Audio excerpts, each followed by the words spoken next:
Saudações, internautas! Hoje vamos falar do @join_column e do @join_table, que são duas estratégias para implementarmos associações em bancos de dados.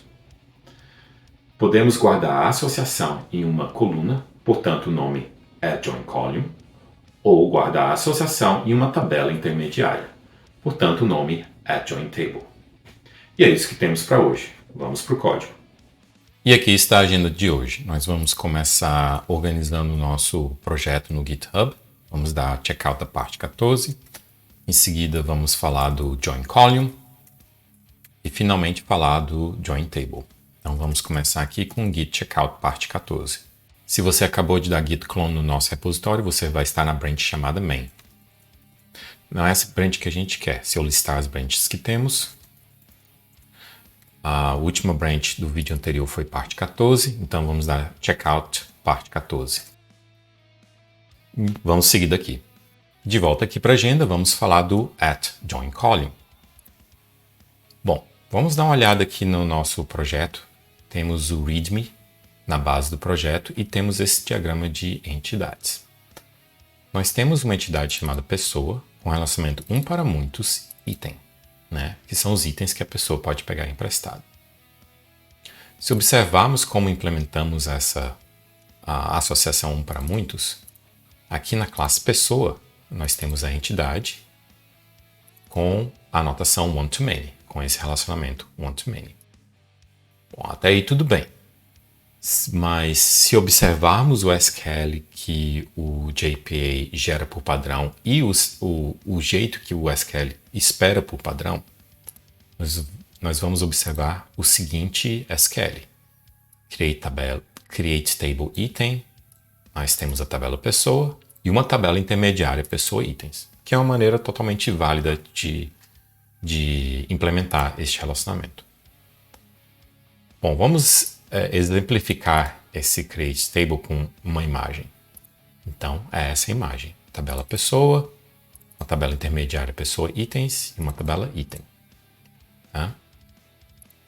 Contudo, vamos supor que nós queremos esse tipo de representação. A tabela pessoa sem uma tabela intermediária, mas com uma coluna na tabela item. Uma coluna que, neste caso, nós vamos chamar de emprestado para a pessoa. Né? Então, se o item for emprestado para alguma pessoa, nós vamos colocar o identificador da pessoa nessa coluna.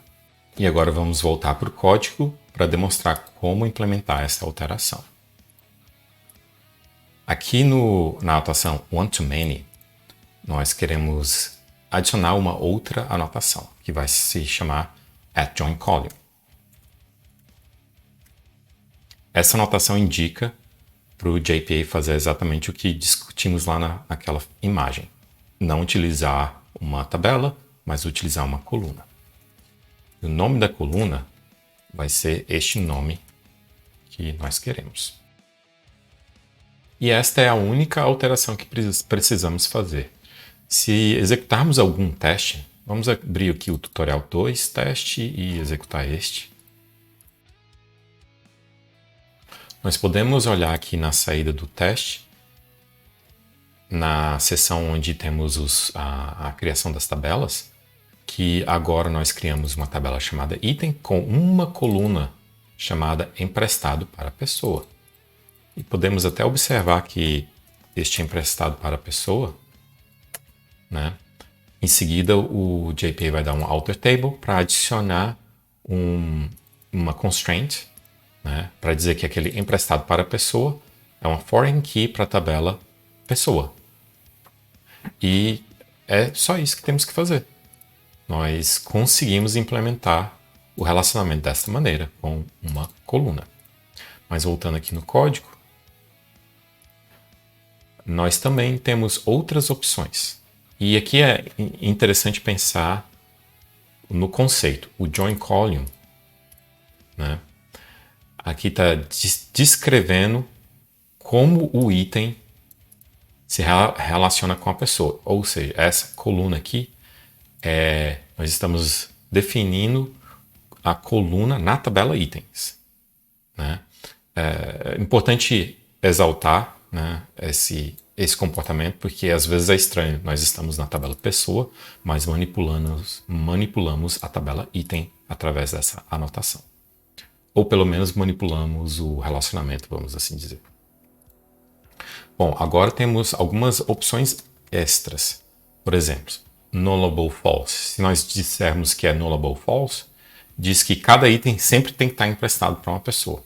E não é isso que eu quero, né? Mas eu só estou explicando aqui as opções que temos. Unique True é até interessante, que neste caso seria um item que pode estar emprestado para uma pessoa, apenas uma pessoa, em um determinado momento. Bom, eu vou deixar só assim para deixar simples. E voltando lá para a agenda. Esta etapa está concluída. Vamos para a próxima. Join Table. Lá na minha explicação inicial, eu demonstrei que o JPA utiliza Join Table por padrão. Utiliza essa estratégia por padrão. E a maneira que o JPI nomeia o relacionamento é pessoa, itens. E também com a gente pode ver aqui também itens ID no plural. Né? Digamos que queremos customizar, queremos alterar este nome, queremos alterar o comportamento padrão. Nós queremos nomear a tabela intermediária como empréstimo, que na minha opinião é bem mais descritivo. Aí fica critério, nós poderíamos chamar de empréstimo da pessoa, etc. Mas empréstimo está ótimo. E também nós não queremos no plural, queremos item ID. Para fazer essas alterações, nós vamos voltar lá na entidade pessoa, aqui na entidade pessoa, e ao invés de utilizarmos o join column, nós vamos utilizar o @join_table. Aqui no @join_table nós temos uma propriedade chamada nome e podemos alterar para empréstimo. Aqui no atributo nome, nós estamos descrevendo o nome da associação e resulta no nome da tabela. Contudo, antes de prosseguirmos, temos que clarificar um pouco da terminologia. Uma associação entre duas entidades, ela tem um lado que é a dona da associação e outro lado que está sofrendo aquela associação, está relacionado com aquela associação. Tudo bem? Vamos pensar assim. Na associação de empréstimo, a pessoa está pegando os itens emprestados. Então, a entidade pessoa, é a dona da associação. Então, só pensa nisso. A entidade pessoa é a dona da associação. Então, neste caso, nós vamos utilizar um outro atributo chamado join columns, que vai pegar uma outra anotação chamada join column. Esse join columns faz referência à entidade que é a dona da associação. E eu sei que é confuso, mas é assim que o pessoal pensa. Até se olharmos aqui na documentação, é assim que eles descrevem. Join column, a entidade que é a dona da associação. No nosso caso, pessoa. Então, pensa assim, no join columns nós vamos ter, e é columns porque pode ter chaves primárias com múltiplas colunas. Mas no nosso caso é apenas uma. E aqui nós vamos passar o nome, né? Name. Tá aí. O nome daquela coluna que faz referência à pessoa, vai se chamar pessoa ID. Agora temos o nome do item, né? Item ID. Que neste caso o nome é horrível, eles chamam de inverse join columns. Também no plural, porque no item ID, quem sabe, a chave primária poderia ter várias colunas, mas no nosso caso é apenas uma. Então vamos passar um join column e passar o nome como item ID. Pensa assim, tabela empréstimo, nome da tabela, uma das colunas, né, a coluna da dona da associação é a pessoa ID e o outro lado é o item ID. Se executarmos os testes novamente, e está aqui. Agora temos uma tabela chamada empréstimo. Excelente. Com coluna item ID, outra coluna pessoa ID. Vou procurar aqui pelo empréstimo. Temos agora alter table. Então, lá na tabela empréstimo, a coluna item ID faz referência à tabela item. Excelente. E agora a coluna pessoa ID faz referência à tabela pessoa.